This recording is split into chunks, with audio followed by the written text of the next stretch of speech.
Welcome to racks institute Bhopal. LED TV की कुछ ICs पर आज हम बात करने जा रहे हैं, तो आइए चलते हैं। बाकी अंकुश सर और इसको लाइव क्लास में आपको बताएंगे। ये एक आईसी होती है जिसको हम रोम आईसी कहते हैं, W25, Q16, Q32, Q64, Q128। तो ये एमबी कैपेसिटी निकालना मैं बता चुका हूँ एक वीडियो में। अब इसको आप 16 से डिवाइड करेंगे तो उतने एमबी की ये समझ में आ जाएगी कि 1 MB, 2 MB, 4 MB या 8 MB की कितने की वो रैम है, वहाँ से आपको ये क्लियर हो जाता है। तो आइए चलते हैं। अब हम इसमें सबसे पहले इस आईसी को हम देखते हैं कि ये जैसे बिन बॉन्ड अगर रोम में लगी हुई है तो टोटल इसमें 8 पिन्स होते हैं और जो आपकी काउंटिंग होती है इस नॉच से होती है 1 2 3 4 5 6, फिर 7 8 1 2 3 1 2 3 4 5 6 7 एंड 8। अब इस पे जो एक नंबर होता है ये चिप सिलेक्ट, मतलब पहला नंबर से इसमें चिप सिलेक्ट आता है, दूसरा डाटा आउट होता है, तीसरा प्रोटेक्शन, चौथा ग्राउंड, पाँचवें पे डाटा इन, क्लॉक छठे पे, और जो क्लॉक पाँचवें पे, छठे पे रीसेट और आठवें पे VCC आता है। तो वोल्टेज अगर आप चेक करेंगे तो लगभग सभी पिनों पर ग्राउंड और नॉट कनेक्टेड को छोड़ के आपको वोल्टेज मिल जाएगा 3.3 के आसपास। लेकिन जैसे आप एडाप्टर लगाते हैं या टीवी को ऑन करते हैं तो यहाँ पर 3.3 वोल्ट आ जाता है। अब इसका एक पक्का सॉल्यूशन बता रहा हूँ आपको कि अगर रोम की 4 नंबर की पिन अगर ग्राउंड हो रही है, रोम की अगर 4 नंबर की पिन ग्राउंड हो रही है, देखिए कैसे, 1 2 3 4, एक मिनट रुकना। 4 नंबर की पिन अगर ग्राउंड हो रही है तो इसको क्या बोलेंगे हम, ओके। लेकिन कहीं अगर 8 नंबर शॉर्ट हो गई तो इसका मतलब क्या है, बहुत बड़ी दिक्कत है और मेन आईसी में दिक्कत हो सकती है।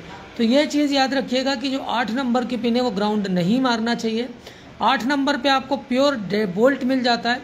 इसके अलावा जो भी टीवी पढ़ा रहे हैं, इस तरह का काम कर रहे हैं, उसमें अगर आपको DSO नहीं है तो आप ना CS चेक कर पाएंगे, ना डेटा चेक कर पाएंगे, और ना क्लॉक चेक होगा, ना रीसेट चेक होगा। तो अगर आप ये सब चेक करना चाहते हैं, ये सब चीज़ें सीखना चाहते हैं, तो आपको एडवांस लेवल पर सारी चीज़ें रेक्स इंस्टीट्यूट भोपाल कराता है। ये 8 पिनों का पिन कॉन्फ़िगरेशन, 8 पिनों के वोल्टेज टेस्टिंग, 8 पिनों की सारी चीज़ें एक एक चीज़ डिटेल के साथ हम लोग कराते हैं।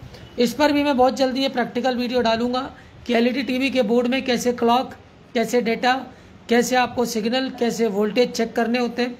अब अगर यहाँ पर एक नंबर पर आपको 2 नंबर पर डेटा आउट नहीं हो रहा है, 1 नंबर पर इनेबल नहीं आ रहा है, तो भी आपका टीवी काम नहीं करेगा। 8 नंबर का पिन अगर ग्राउंड हो रहा है तो बहुत बड़ी मुसीबत है, मेन चिप में दिक्कत आ सकती है। इसके अलावा 3 नंबर का जो पिन है उसको पकड़ के हमें पूरा सर्किट स्कीमेटिक डायग्राम के साथ पढ़ना पड़ता है। तो ये आपको ध्यान रखना है कि ये जो रोम है 8 पिन, इसको आप ध्यान से पढ़िए। और इसको आपको फ्लैश भी करना होता है, इसको हम फ्लैश भी करना सिखाते हैं। SBOD का हमारे पास फ्लैशर है जो लैपटॉप में IO को भी फ्लैश करता है, और सपोर्टेड जो सेकेंडरी रोम होती है उसको भी सब फ्लैश करता है। LED टीवी का रोम फ्लैश करता है।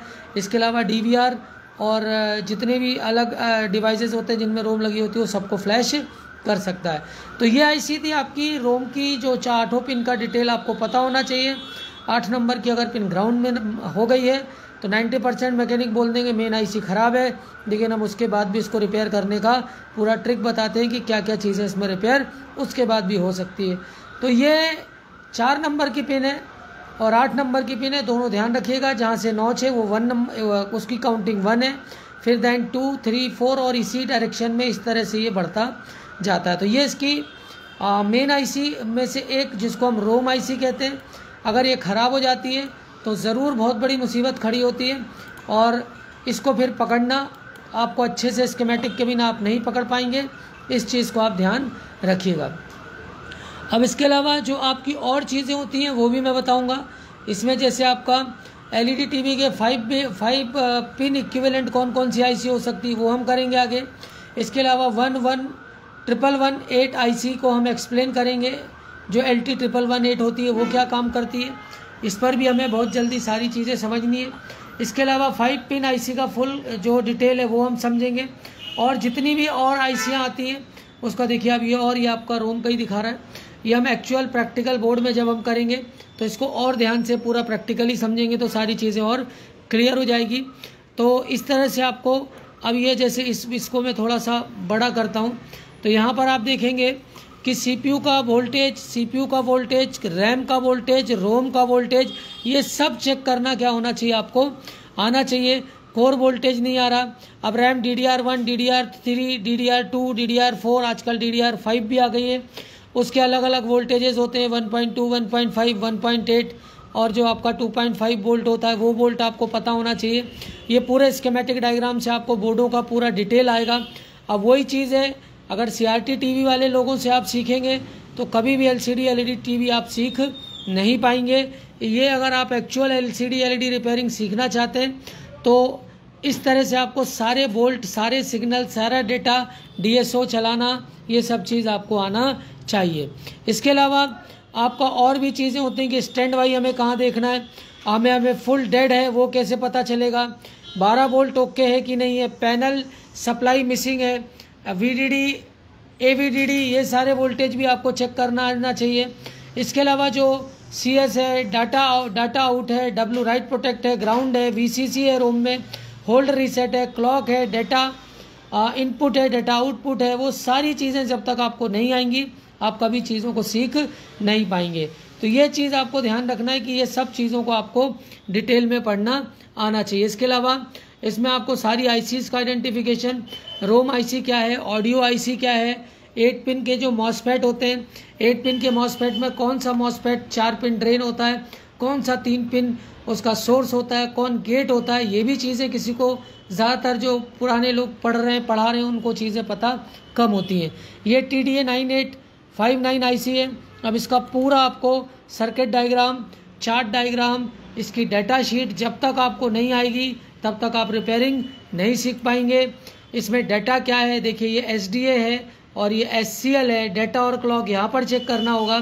वोल्टेज चेक करा देते हैं ख़त्म और फिर IC बदलना चालू कर देते हैं। तो क्लॉक और डाटा इस लेवल पर जब तक आपको काम नहीं आएगा आप कोई भी रिपेयरिंग नहीं कर पाएंगे। सिर्फ आप झूठा ज्ञान ले रहे हैं, किसी भी तरह की आपको चीज़ें क्लियर कभी नहीं होगी। बैकलाइट चेंज कर देने से, बोर्ड बदल देने से, पैनल बदल देने से आप LED टीवी की रिपेयरिंग नहीं सीख सकते, ना रिपेयरिंग आप कर सकते, हमेशा बोर्ड ही बदलते रह जाएंगे।